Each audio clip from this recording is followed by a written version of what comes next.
বাড়ির সব থেকে ছোট্ট সদস্য গোপুসোনা, আর তার জন্মদিন বলে কথা, সেটা কি যেমন তেমন ভাবে হতে পারে? তাই জন্যই সন্ধ্যাবেলা প্রথমে স্নান করে নিলাম। ঘি, মধু, দুধ, গঙ্গার জল, ডাবের জল, দই সবকিছু আমি একসাথে মিশিয়ে নিয়েছিলাম, তার মধ্যে ওগুলো চন্দনও দিয়েছিলাম। তারপরে সেটাকে দিয়ে ভালো করে স্নান করে নিলাম। তারপর ওদেরকে মুছিয়ে ঠুচিয়ে সুন্দর করে আসনে বসিয়ে ভেবে রেখেছিলাম আগে থেকে রাজবেশ পরাবো।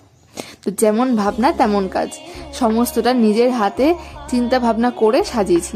কেমন লাগছে সেজেগুজে সেটা কিন্তু একদমই জানাতে ভুলো না কমেন্টসে। আর অনেক আগে থেকে ভেবে রেখেছিলাম এবার আইল্যাশ পরাবো। আমার কিন্তু ভীষণ মিষ্টি লাগছে, কি কিউট লাগছে বলো। আর বাকি দুজনকে কি আর এমনি এমনি বসিয়ে রাখলে হয়, ওদেরকে একটু সাজগোজ করিয়ে দিলাম।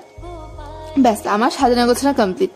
একদম সবাইকে একসাথে কেমন লাগছে সেটা জানাতেও কিন্তু একদম ভুলো না। আর এর পরের পার্টে কিন্তু আসছে যে গোপালের ভোগে কি কি দিয়েছি, তার জন্য কিন্তু চ্যানেলটা যারা এখন সাবস্ক্রাইব করেন সাবস্ক্রাইব করে দিও। দেখা হবে নেক্সট ভিডিওতে, ততক্ষণের জন্য টাটা।